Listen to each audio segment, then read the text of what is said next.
Hey, I think we're live. All Hello. right.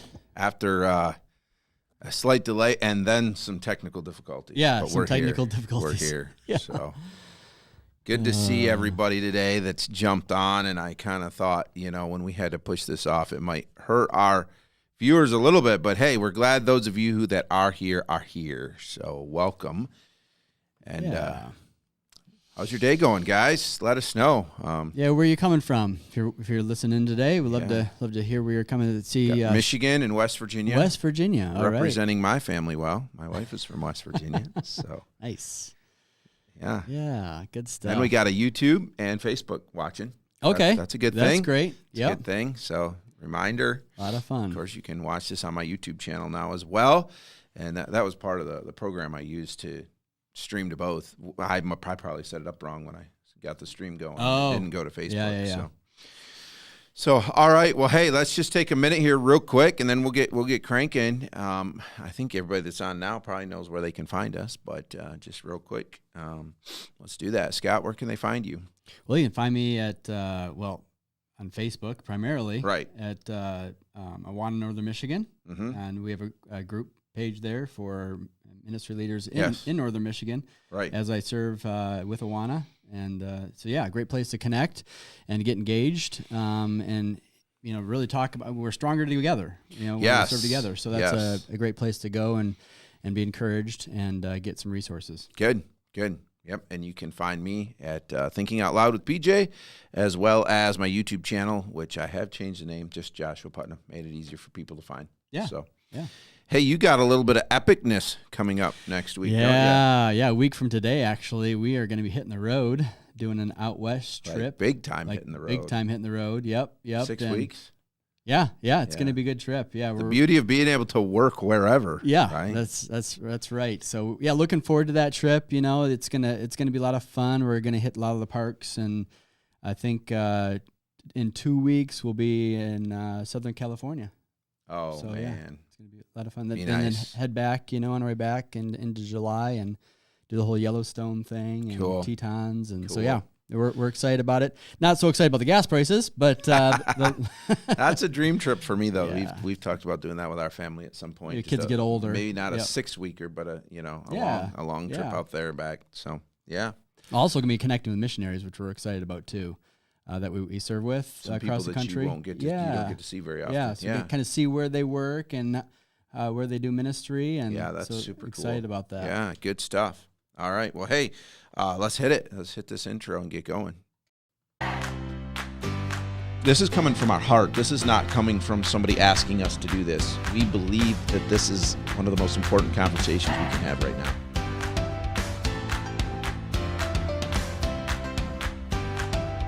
We want to invite you on a journey. Yeah, a conversation. This isn't just for us.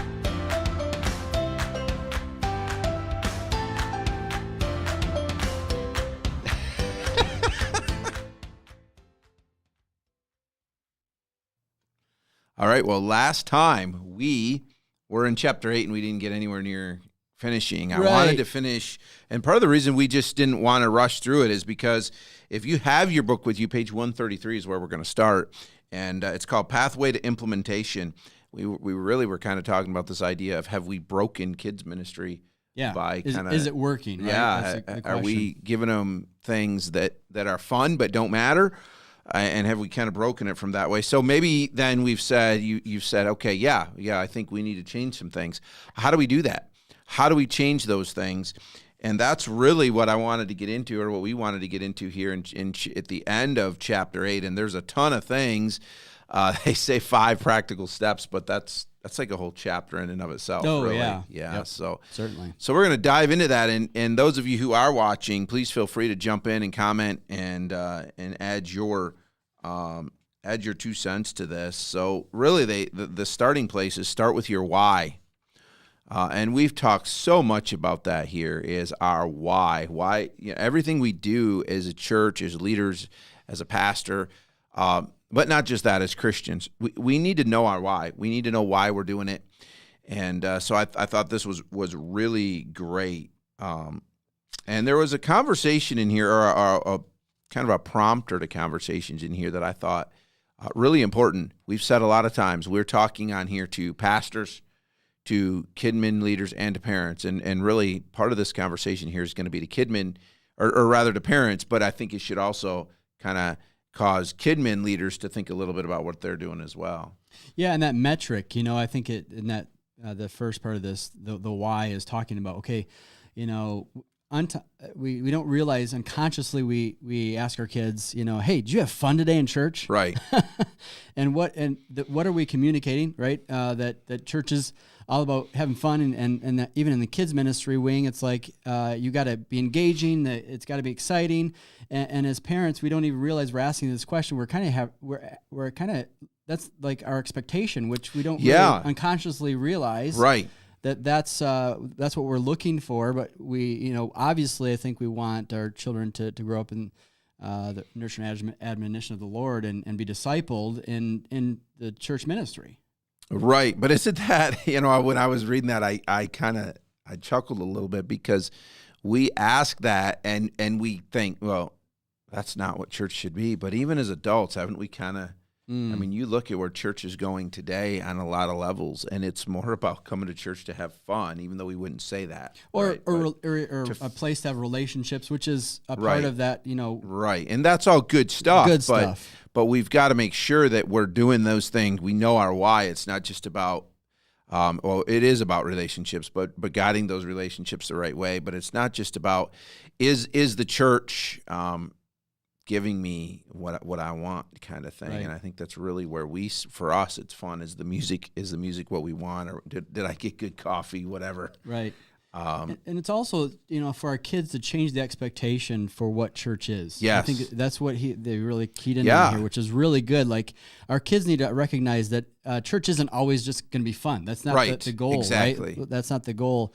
The important thing is that, we really want our kids to certainly love Jesus for the rest of their lives, and asking, even as parents, intentionally asking questions, hey, did you learn something about your love of Jesus today? Yes. Or had you experienced Christ in the lesson, like have engagement that way, and really change the conversation for them to understand that there's more to church than having fun. Right.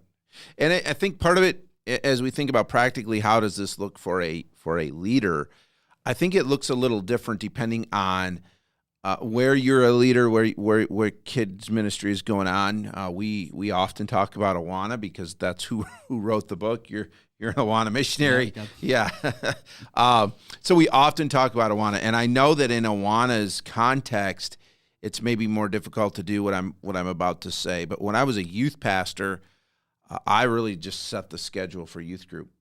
I didn't have to. I wasn't a leader in a group that kind of had to move through the schedule of a night. And I learned fairly quickly on, we quit doing games at the beginning of the night. That's usually the thing you do. Even in youth group, you come to church, you play some games, have a good time, and then you kind of settle them down for the end of the night and have devotions.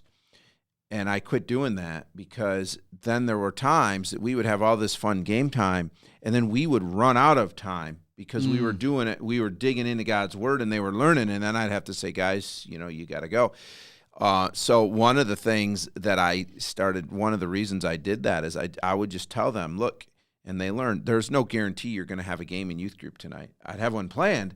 Right. But if we dug into God's word, and it was fun to watch, because they often didn't care. Yeah, it shows what's more important. Yeah, so. They almost want that more than the game time, right? Right. That's and then I found there was another great benefit to that is when I was teaching, if they were being a little rowdy, and I just quit talking. I didn't even have to get after them. I just quit talking, and I just stand there.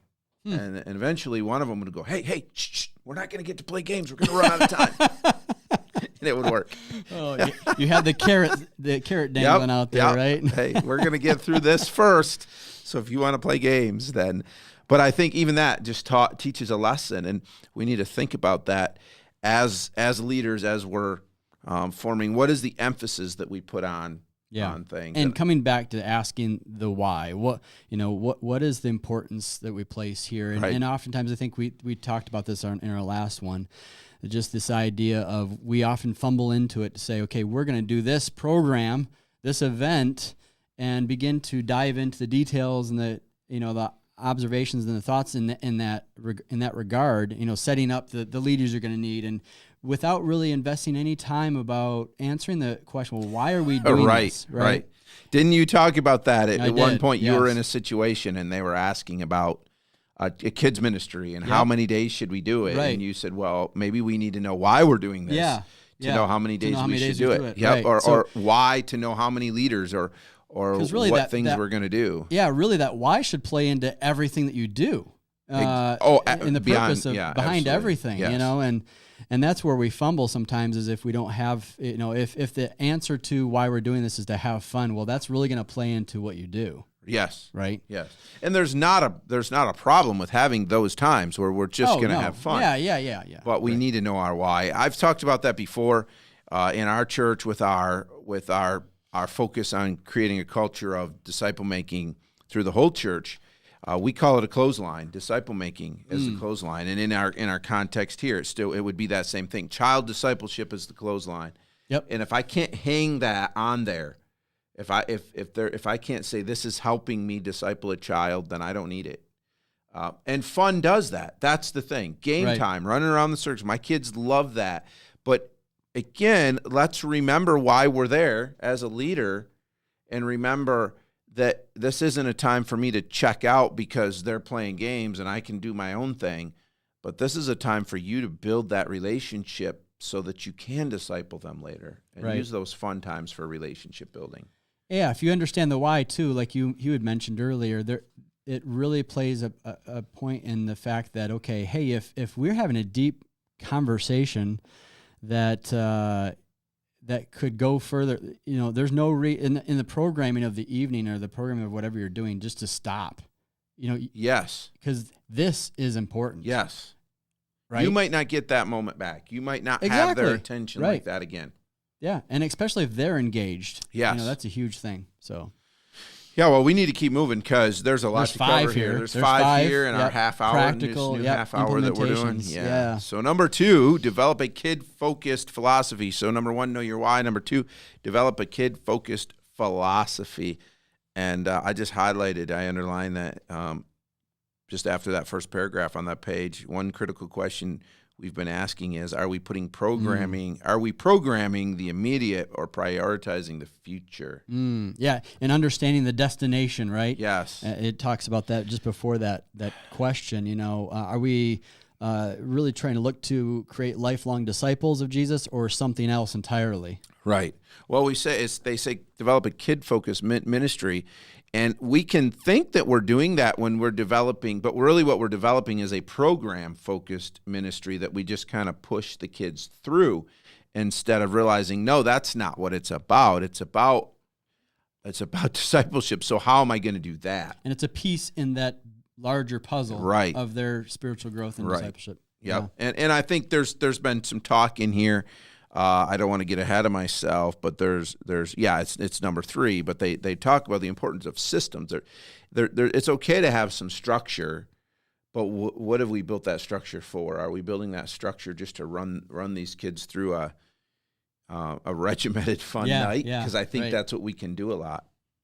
And I think that's one of the things.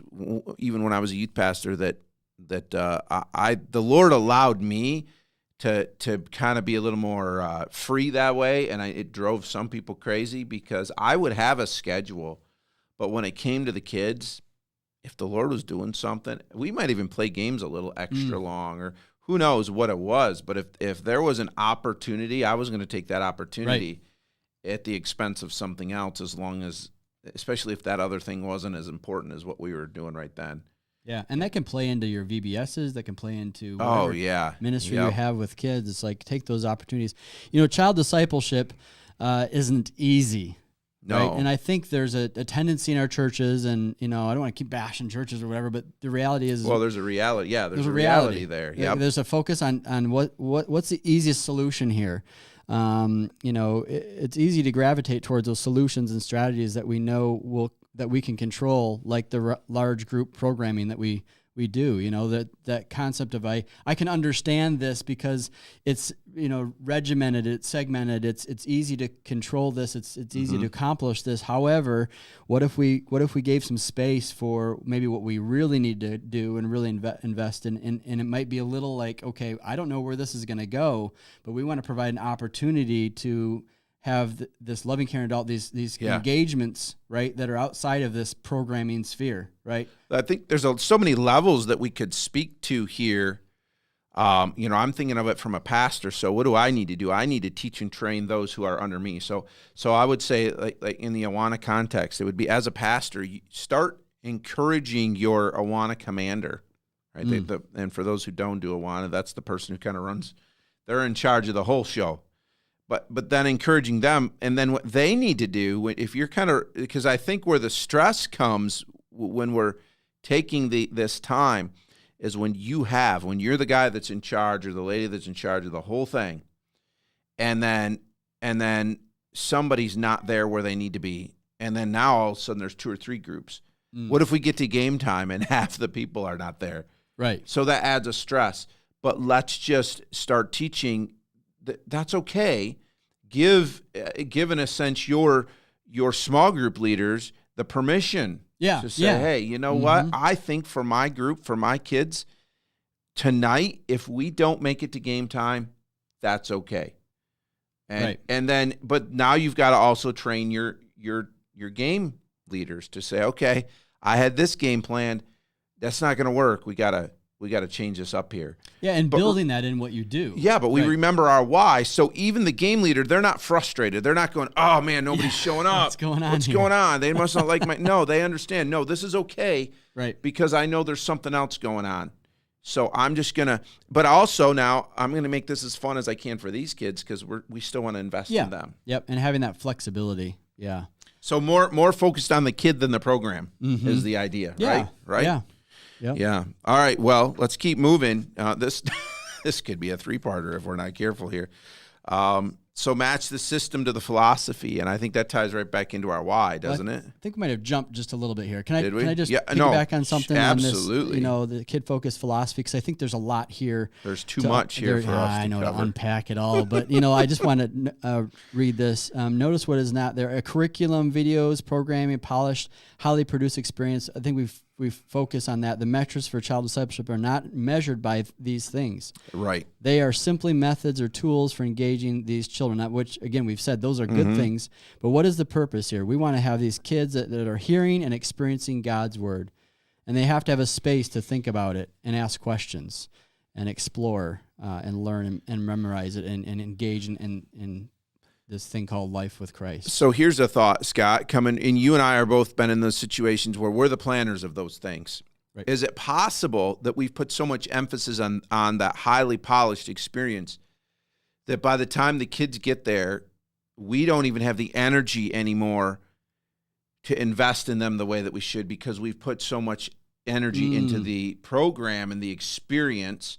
And then on top of that, now that we've invested so much into that, and it doesn't go the way we want it to go, we're frustrated. So really, what do we find? We find that the thing we invest in becomes the more important thing. So if we're investing in the kids, then the program in a sense doesn't matter. And we don't want to we're not trying to bash program. Right. The program's what got them there. Right. But can it be okay if the program gets them there, and then we realize, well, they don't even need this. This is what they need, so let's go after this tonight. Change where the child is at. Yes. And oftentimes that's different from one child to the next and one situation to the next. Yeah, and take the pressure off yourself. Don't plan such a highly polished thing. It's okay to do things good and do things well. Put the philosophy first. Yes. Right? And again, answer that question why, then the rest of that should fall into place to say, you know what, it's okay. And I'm a planner. Right? Right. I'm the type of person that, hey, okay, we're going to now, at this time, we're going to move to this segment of the night, right? And they said at the CDF, one of the things they kept talking about is when we're talking about child discipleship, we also have to throw out the idea of numbers. Yep. Right. Not that we're not trying to reach more people, but numbers isn't the metric that we're using to measure our success. So now we come back again. What is our why? Well, if our why is numbers, then programs are the way to go. If a why is not our number or is not our what am I saying? If numbers is not our why, but just the kids, right? We don't need that as much of a program, right? Yeah. So I think the program forms the system a lot of times, so it's good and it's helpful. Right. But and that really flows into in the third one here. Match the system with the philosophy. Is it okay if we go there? It's okay. I'm sorry. Did I offend you? Do I need to give you a safe space today? Oh, buddy, come on. Oh, my safe space. That's all right. Boy. We are not creating a finely tuned program here, are we? We are not. We're worrying We're going about outside people. the bounds right now. That's all right. Oh, we are who we are. We are. And that's what we have. We have fun doing it. We do. Oh, boy. All right. So number 3, man, I'm just looking at the time. Yep. We might go a little over might a half go hour today. a little over. That's okay. So if you guys got to go, that's fine. You can catch it on the replay. Let us know, by the way. I've really kind of only heard back from one person, and he let me know a half hour is too short. I didn't like it. I've had a couple people say that. Like, we need more time. Okay. Because seriously, for those of you who are watching, part of our struggle was just kind of watching our audience kind of go up and down and dip, and we wondered if maybe, this 45 minutes or so we were shooting for before was too long. But the content, there's plenty of content, and there's plenty of we want more interaction with people as they're a part of this. And so, again, this is not about us just talking. It's about a relationship with you out there and engaging with you in this very important conversation. Yeah, and it's great to see you guys in the chat. Even Ashley here just saying hi. Just letting us know you're there and you're listening. We appreciate that. We want that. We love that. So whether you're on YouTube or watching on YouTube or Facebook. And by the way, many of you have just jumped in. We are streaming this over on my YouTube channel, just my name, Joshua Putnam. You can go over there and subscribe for a lot more content than just this. So, all right, let's keep cranking. Match the system to philosophy. I mean, we dove we kind of already dove into that, didn't we? I like this in the second page there. Every child has a need to be known, seen, and understood. For our ministries to elevate effective child discipleship means that our teams, volunteer staff, children have to be personally know the kids in our ministry, and what does it look like for them to go to school, their family life, like that's how we really have that engagement. Right. If we're going to really play out the philosophy for child discipleship and ensuring that the kids understand that God, Jesus wants to love them for the rest of their life. Yes. We've got to really invest in getting to know them. Well, there we go again. I can't help but not come back to the difference between programming and discipleship. Programming, a program can be successful. You can run a very finely tuned, high energy program and get a lot of numbers. So from its standpoint, it's successful. And you can have all the workers you need, highly trained workers. And you can do that and never learn one of the kids' names, and it can be successful in its purpose of bringing in numbers. Right. So this is key to understand that that's not what it's about, but it's to slow down and get to know our kids, not just their name, but know about them, understand their school. How are we going to speak into their lives if we don't know who they are? Right. Oh, yeah. Yeah, definitely. Yeah. I think that was one of the things that opened my eyes as a youth pastor. We had a lot of kids. At that time, we were running a van, and so we had a lot of unchurched kids that were coming. And what we found was their parents would let them come, but, even if we were doing an activity and they needed a permission slip signed, we had to take that to their house to send it home like you normally would. It just wasn't going to happen. We'd have to take that to their house. I remember my wife at times, even later at night, the girls would call and they'd need something for school, and Mom wasn't going to do it because she just didn't care. So she would go and help them. But what that did was that got us in their homes. That got us. We met their parents, and then when things were happening in youth group or in church, we had a lot more patience with them because we understood the background. I would have never gone to one of my church kids and said, "Hey, it's okay. I'm going to come over to your house and we'll get this signed." I said, "No, you had your chance.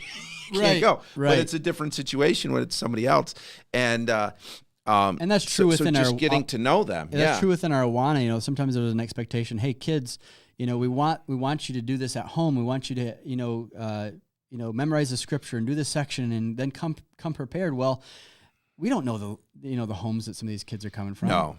No. Like they might even have a parent, an adult at home with them when they come Right. from school. Right. And more or less engaged in the things of the Lord. So we really have to meet them with where they're at and get to know them on a deeper level than even just their name. And then that provides that relationship that really provides an opportunity for this philosophy of belong, believe, become, that big part of belonging, right? Yes. A child coming in and recognizing that somebody loves and cares for them and is engaged in their life and asks them the questions about their week and finds out where they're at spiritually and how they can help them grow in their spiritual walk with the Lord. That really promotes that belonging. Like this is my home. These are my people. I would rather be here than my home potentially. Oh, a right? lot of times they would. Yes. Yeah. Yes. I love that part there on page 2 as well. Just the question, what if we didn't start with our assumptions about needs of the system? In other words, what we need for existing program, but rather we started with the needs of the child. What if we tore down everything?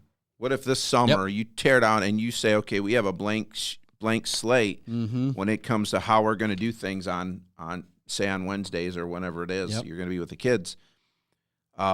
Now what do we build up? What if we put aside everything we've ever known and now we build? What are we going to build? Because what does it look like? Yeah. Right. Yeah, and the key there in the next question or the next paragraph goes right back to why. Yep. Okay, well before we answer that, we need to know where are we going?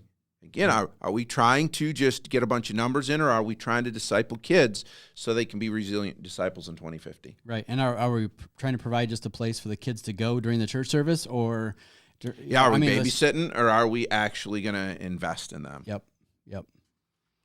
And there's some great questions, for your team to digest on that next page, 140. 140, yeah. I think that those are great questions. It's a good starting point to ask to begin to digest. Okay, well, what do we want to accomplish, and then what could that look like for us to really meet that philosophy of creating a belong, believe, become culture within the children's ministry of the church. Yeah. All right. So moving on, we got a couple more here. Number 4. Number 4: inspire fully engaged disciple makers. 1 loving and caring adult in the life of a child can dramatically increase a child's long-term probability for success. Well, bang, right there. Disciple making as a whole, right? Yes. Yeah. We've said that. I'm trying not to do all that. I mean, we just don't have a ton of time today because there's so much to talk about. But if it works for adults, why doesn't it work for if it works for kids, why can't we? Yeah. Why isn't that should be the way for adults? And it should be. It should be. Right? We've learned that it should be. Yep. But yeah, one loving and caring adult. I just think so often of the people in my life. We've had this conversation here before. Good, godly parents who loved me, who cared for me, who taught me. But as I look back over my life, it wasn't just them. It was other loving, caring adults who invested in me. Yeah. And I think this goes in the place within kids ministry too, where we oftentimes we see needs within our ministry working with kids. Because let's be honest, like Awana and other ministries like it takes a lot of volunteers. It takes a lot of people to fill those spaces, to have those engagements with the kids. And oftentimes we kind of run to people to pull them into something and invite them to something that might be, hey, fill the seat. Right? And we don't really engage on a deeper level. We undersell. Are they passionate about this? Right. Would they be passionate? And are we inviting them to have a place to where they can be that loving, caring adult in the life of a child? That's what we should be asking them to be a part of. Well, here's the thought. We just went over this. The idea of these systems. What if we tore down the system, right, and said, where are we going, and rebuild that system? So here's a thought, and this is hard for us, but if truly we say, okay, our why is child discipleship, and we're going to build a system around that, now what we've just described, and you and I see that often, is we kind of undersell to get help, but we're not accomplishing our why. Maybe it would be better to scrap that program that you need help for and just do something simple and invest in the kids. Because if you're at the point where you're underselling this to try to get somebody to come and just be a warm body, then you're still not accomplishing your goals. So maybe as we think about that system, let's say, well, no, this isn't going to work because I don't have enough people to invest. But that's okay, because we don't need this to achieve our why. So now maybe it's even simpler, and we just hang out and study the Bible and disciple. And oftentimes it's even simplifying the program that already exists. Right. Yes. I think there's some, because we've turned it into such a well-polished such a program. Yeah. And again, that calling that volunteer, it's actually a calling, right? Of making child disciple, that child disciple maker. It's a calling to fill that place. And there are people that do it really well. Yeah. That engage really well, but then there are others who are like, okay, I see this more as I'm here, mm-hmm. And I'm here, but beyond that, they don't get the calling. And again, we probably haven't asked them and brought them up to that level of engagement, intentional engagement in the lives of these children. Well, here's a thought too, as we think about inspiring these engaged child disciple makers. And then how do we walk with these kids? The importance of it. Maybe we need to, you just talked about we undersell. Maybe we really undersell, because maybe it's a matter of, and I think I know you and I have talked about it. We beg people sometimes, right? I don't know that we've talked about it on here. But we kind of, because of the program thing, we've gotten in this mode of, well, I'm a third grade leader or I'm a sixth grade leader. And I know when I look back, yes, there's value in those different people touching my life.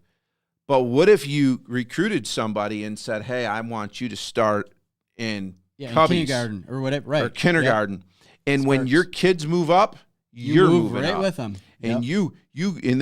And but I mean, that'll tear your heart out at graduation. Oh yeah, my goodness. But imagine the power, though. It should tear your heart out. Now you're just going to walk life with them for the rest of their life, because they've grown up with you. You're a part of their life. Yes. Maybe we just rethink some of that and I think so. Say no, we're not. It's hard for me, because when I was a youth pastor, I loved teens. Middle schoolers were okay. They smell weird and they think things are funny that aren't funny. Of course we do too, right? But anyways, for sure. So but anything under middle schooler, I struggled with. If I had to teach VBS or something like that, I would do it partly just to kind of push myself. Yeah. But I didn't enjoy that. So but we, if that we, philosophies we are, put people where they fit best. Exactly, though. The philosophy wasn't there. If I know this is my why, yes, it's no different than with my kids. Now I'm just growing up with them. Well, if you were called to grow up with them, and if you're called to engage with them for the life of their existence within the church, and that can go right into adulthood, right? If you're called to that, called to more, I think many people would be like, yes, sure. Sign me up. I want that. Now it's not just busy work. It's eternal work. Yeah. It's work that matters. Way beyond the program. Yes. Because the programs will change throughout their experience. Yeah, and it doesn't church. matter if the programs change now. You're just with them. You're with them. And I think we have talked about this offline, that I see that as a win if churches can instill in their whatever child discipleship program they have, to where the leaders follow them throughout the progression. There's way more success. Why? Because there's more engagement. There's more life on life. Yes. There's more following and growing together and experiencing the body essentially. Yes, together. Exactly. For life. Yep. And then the belonging of, now that I've graduated, hey, this is my home. This is my home. I'm not. I don't want to leave that person. Yeah, they've been with me my entire life. Exactly. I'm not leaving that. Yeah, because there's an investment there. Right. There's value. High value. Think about this. Now you're starting to gain spiritual grandkids, because as you invested, they get married, they start having grandkids. Just start investing in the family. And I believe that's really what God intended when He talks about disciple making and discipleship. That's what God really intends in our church. But we've so programized things over the years that we miss some opportunities that we could have. And that works. I talked to a leader up in East Bay Calvary. They just celebrated their 52nd year with Awana. Wow. Yeah. And so the generations are prevalent, right? Well, she's a leader now. But before that, she was Sparky in their club. And wow. There was a leader that invested in her life and really built into her throughout her, even to this day, they still connect monthly. And they still are talking about life. They're still growing together. And she's like... See, that's where it should be, though. That's what we're talking about. Growing somebody to be a resilient disciple in 2050, in their 30s, which is what you're talking about here, an adult that's now... She sees that works. And what does she do? She's now replicating. She's replicating. Right. She sees the value. Right. It's got to start somewhere. Yeah. What do you think about? What do you think about that? Do you see that as something that could? It is. But right. But could that be accomplished? And here's something to think about. How hard would it be to bring that change to your church? Because I think there's probably a good possibility that people are listening. I think about even in our church, I know how hard that would be to kind of bring that that change. So when we think about that, then what would have to happen? Yeah, for sure. Yeah. But it doesn't mean we can't start praying and working towards that model. I mean, that would be an incredible model to do that. All right, number 5. Number 5, ensure every child's unique discipleship pathway. Again, it throws out this program that every kid is the same or a number. I think it might even be in here in this part where they talked about, it was in here somewhere. I don't remember if it was this section, but it was in this part that they were talking about. The author was talking about sitting in church and seeing the numbers pop up on the screen for the nursery, and which we understand. Yeah, but his point was, or I don't remember who was writing at the time, but their point was, we can often just tag that number. You know, they recognize, no, the nursery workers don't see that kid as a number, but it was a good illustration, and that fits. You know, when you're running kids through a well-polished program, they are just a number rather than saying, okay, every kid is different. And if you think about, if you're walking with them when they're little, you learn. If you've got 4 or 5 kids or however many, and you're walking with them, you learn how they learn. Right. I've got 3 kids. You've got how many? 4. 4. And you would say the same. Every one of them learns different. Yeah. They like different things. They respond different. So why are we trying to get these kids to respond in our small groups all the same way? Right, yeah. Instead of investing in helping them respond, I thought of Hebrews 10, consider one another. The word there, consider, means to study, and study them so that you can stir them to love and good works. And we need to do that in our child discipleship. Study our kids. And I've seen that effective in a small group setting where a leader, instead of just memorizing a passage of scripture a certain way, my wife does this. They do motions. They learn the scripture in motions, and some of the kids are like, "Wow, I haven't been able to do scripture memory, but now I can because I can do these. It's visual, you know, right? It's that learning." One thing I picked out of this last part of the chapter here, knowing their spiritual growth and journey. I find it interesting because we do this in the public system, in the school system. We have a lot of ways to track what kids are learning in the different studies, math, sciences. You know, there's testing that's accomplished. There's things to understand where they're at in their development and in their growth and knowledge, right? But in the church, we don't really think about any ways to really have, you know, markers to really ask and gauge spiritual growth. And that's interesting. Why don't we have certain questions to be asked or engagements to find out where they're at in their spiritual journey? Did you set this up on purpose for me? I don't know. I might have, because I know where you're going. It's the exact same thing. You're getting pastor, adult. But we do it for adults. I mean, you're talking about this for adults, but could this be applied to children? Well, we don't do it for adults very well. Well, we don't have a growth chart, a spiritual growth chart. We often will see a Christian who just comes and sits in the pew every Sunday and they're not really growing, and we're okay with that. Right. And we don't even try to figure out really where they are and how what they need to take the next step for growth. And we definitely don't do that with children. Right. What about this? What about the fact that when our youth pastors get our kids, they probably don't even know what our children have been learning. Oh, no, yeah. It's like segmented. So they're in the whatever, spiritual growth within the Sunday school hour or midweek serve, right. midweek ministry, and or they're at their home and they're learning, they're growing, and then there's no conversation, very little conversation about, okay, where have they come from and how do I take them to that next level? It's like, okay, now you graduated this level, and now we're going to be talking about this. Well, is that a good progress? But if we've got one teacher that's one person, and maybe it looks different for everybody. Maybe a small group leader is the one that travels with them, and the teachers, maybe you've got somebody that's really skilled at teaching a certain age group, so you leave them there, but then you've got this small group leader. But either way, you have somebody to pull it all together and say, hey, do you remember when we were in third grade and we learned this? This is here in sixth grade, how we tie this together, or whatever it might be. My encouragement would be in the small group space. Right. A small group leader. Because the truth is you're going to have people who are very skilled at teaching at certain levels. Yep.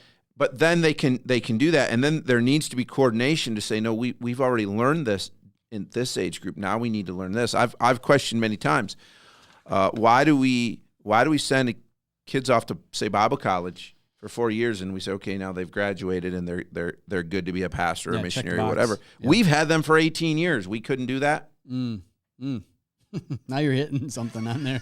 Do we have the time for that one? Right? No, you're right. You're right. Yeah, and this was a great practical chapter, and even at the end of all of these different pathways, there's some examples, some ideas for us to consider, to really chew on and mull on and think about how we could apply this within our ministries. Yeah, right there, Richard. Good stuff, Richard. Think of discipleship as a relay, not individual races. Yeah. Mm-hmm. Yep. Yeah, even that idea of at least we're passing them off. There's just there's nothing. There's got to be. It's a lifetime, and so when we recognize that with our kids and figure out, okay, what is best? Every church is different, but when you've got to be intentional for sure. Yeah, intentionality, certainly. Yeah, very good. I love that you were saying. I just interrupted you with. Well, we'll blame Richard. Richard interrupted. I don't remember what I was saying. Well, what I was just going to do, I think we really probably are at a place we need to land the plane here and close. But I wanted to end maybe with this essential question, because we're into June now, and I would guess that there's, at least in the world of Awana, there's no more clubs. We're kind of off for the summer, getting ready to reset and go into next year. So I would love to kind of drop a couple of these questions, or at least one question, and it would be this. It's at the end of the book. Does your team have a clearly defined vision and mission? And now is the time to work on that. Oh, for now sure. Is the time to start doing that and get ready for next year and say, okay, maybe we can't change everything next year, but we can change some things. So how can we start doing this? You guys that are listening, that are a part of our church, or if you've been watching us for a while, you know that I've said this in my experience of creating a culture of disciple making through our entire church, is this. We're jumping on. You've got an Awana club that's been going for 52 years. Oh yeah. That's a ship that has full steam ahead. And if you just yank the wheel, it's not going to work. You're going to capsize that ship. So you have to slowly turn. And so as you define that vision, now what do you now you start saying, okay, how do we slowly turn that wheel? What are some small things? Because the reality is you're probably not going to go back into Awana days, this fall, have your meeting and say, okay, guys, I know you've been in third grade, you've been in fifth grade. We're not doing that anymore. That's probably not going to work. Not going to work. You're going to have to work towards that. But what are some things you can change? And maybe, okay, if that's the model I want, how do I start teaching that again so that people know their why? And then when you say, okay, this is how we're going to do it, they're going to be ready. The best thing is and vision sells that. Right? Yes. Whatever change you're going to make, right. There's a vision. Answer the question of why. Why is this important? And I think we come back to the premise of this book. Are we adequately preparing the future leaders of the church? Right. And that's a great starting point for you to really mull on with your leaders to ask those really tough questions. I mean, we're celebrating a church actually in Everett, just north of here. 60 years. Wow. 60 years with Awana. I mean, think about that the longevity there, the history, and to make a change in that ministry, it takes a lot because you've been doing it for so long a certain way. Well, I was in Awana, you were in Awana. Yep. And I don't mean this as a down to my leaders by any means, but more a challenge to you guys watching. Did it ever cross the minds of those who were my leaders? he might be a pastor. Probably not. Probably, that's a boy in Awana. Probably not at all. Oh, yeah. But the reality is now here we sit. So even those kids that you would in that moment say, no, not at all. Well, let's not discount the power of the gospel.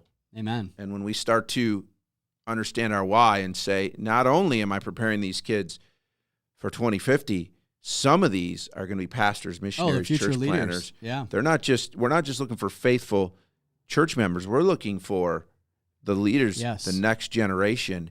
And when you start thinking about it that way, I think it makes it a lot easier to invest. And they even say that George Barna put a study out recently that 10% of the children in your ministry will be that resilient leaders that it will stick. It's going to stick with them for their life.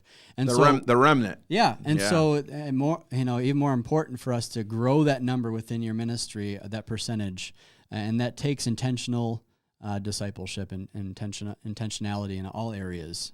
So, well, guys, it's time. We went quite a bit longer, but thanks for hanging with us. Yeah. And thanks for the interaction.